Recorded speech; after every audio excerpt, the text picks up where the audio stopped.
इस सच्चाई से आंख कैसे मोड़ेंगे आने वाली संतानों के भविष्य की सोचिए। Read carefully. जब एक बांग्लादेशी मुस्लिम भारत पहुंचता है और अंबाला जिले में कहीं भटक जाता है, तो उसके पास न पैसे होते हैं और ना ही वो किसी को जनता है। वो किसी प्रकार सबसे नजदीकी मस्जिद में पहुंचता है और वहां उसे 100% शरण मिल जाती है, मुसलमान होने के कारण। हर जिले में एक शाही मस्जिद होती है जिससे शहर की हर मस्जिद जुड़ी रहती है। तत्पश्चात वो बांग्लादेशी अंबाला जिले की शाही मस्जिद में भेज दिया जाता है, जहां उसे चोरी छुपे शरण मिल जाती है। हर जिले की शाही मस्जिद दिल्ली की जामा मस्जिद से जुड़ी रहती है। दिल्ली की जामा मस्जिद के पास उत्तर भारत के इस्लामीकरण की जिम्मेदारी है। उसके पास उत्तर भारत के हर लोकसभा क्षेत्र का और उसमें रहने वाली मुस्लिम आबादी का रिकॉर्ड होता है, 100% खरा रिकॉर्ड। अब वो बांग्लादेशी दिल्ली पहुंचकर जामा मस्जिद में शरण लेता है। जामा मस्जिद यह चेक करती है कि उत्तर भारत के किस लोकसभा क्षेत्र में मुस्लिम आबादी कम है। मान लीजिए उत्तर प्रदेश के झांसी में मुस्लिम आबादी कम है।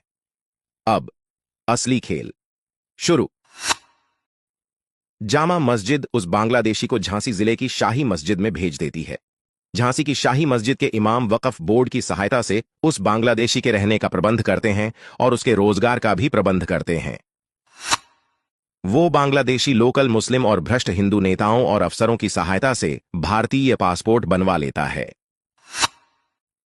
समाजवादी पार्टी जैसी भ्रष्ट सरकारें वक्फ बोर्ड को वोट के बदले जमीन दे देती है। नगर पालिका के भ्रष्ट अफसर रिश्वत लेकर बर्थ सर्टिफिकेट बना देते हैं। पुलिस और खुफिया विभाग के अफसर रिश्वत लेकर पासपोर्ट की फाइल बिना किसी वेरिफिकेशन के आगे बढ़ा देते हैं और दूसरे जरूरी कागजात भी तैयार करवा लेता है, जैसे कि आधार कार्ड। अर्थात जो बांग्लादेशी कुछ दिन पहले अंबाला शहर में बिना किसी पैसे और जान पहचान के भटक रहा था, वो झांसी जिले में रहने वाला एक भारतीय नागरिक बन चुका है। ये तो एक बांग्लादेशी की कहानी है। देश में रोज बड़ी संख्या में बांग्लादेशी और पाकिस्तानी कबायली बंजारा आते हैं और वक्फ बोर्ड की सहायता से भारतीय नागरिक बन जाते हैं।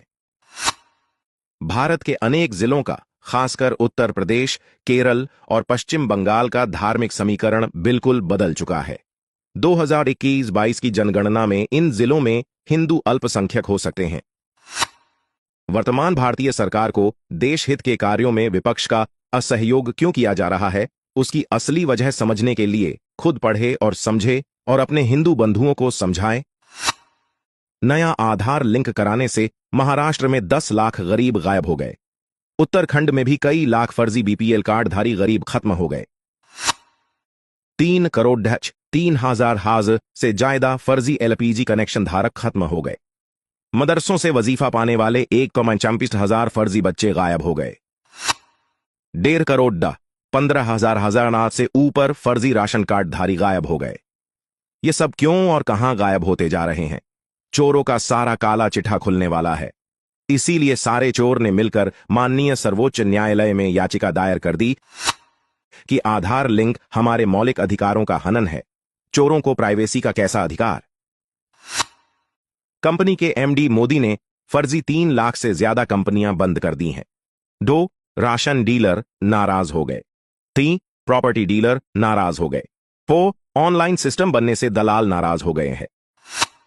5 40,000 फर्जी एनजीओ बंद हो गए हैं, इसलिए इन एनजीओ के मालिक भी नाराज हो गए। 6 नो 2 की इनकम से प्रॉपर्टी खरीदने वाले नाराज हो गए। 7 ई टेंडर होने से कुछ ठेकेदार भी नाराज हो गए। 8 गैस कंपनी वाले नाराज हो गए। 9 अब तक जो 12 करोड़ लोग इनकम टैक्स के दायरे में आ चुके हैं, वह लोग नाराज हो गए। 10 जीएसटी सिस्टम लागू होने से व्यापारी लोग नाराज हो गए, क्योंकि वो लोग ऑटोमेटिक सिस्टम में आ गए हैं। 11 वो 2 नंबर के काम वाले लोग फलना फूलना बंद हो गए हैं। 13 ब्लैक को व्हाइट करने का सिस्टम एकदम से लुंज सा हो गया। 14 आलसी सरकारी अधिकारी नाराज हो गए, क्योंकि समय पर जाकर काम करना पड़ रहा है। 15 वो लोग नाराज हो गए जो समय पर काम नहीं करते थे और रिश्वत देकर काम करने में विश्वास करते हैं। 16 ₹10 महीना का कमरा और ₹300 महीना मैं खाना खाने वाला 7 साल तक मुफ्त की रोटी तोड़ ढलने वाला जेएनयू का छात्र भी परेशान है। मोदी से दुख होना लाजमी है। देश बदलाव की कहानी लिखी जा रही है। जिसे समझ आ रही है बदल रहा है, जिसे नहीं आ रही है वो मंद बुद्धि युवराज के मानसिक गुलाम हमें अंधभक्त कह कहकर छाती कूट रहे हैं। अगर देश के लिए कुछ करना है तो यह संदेश 30 लोगों को भेजना है।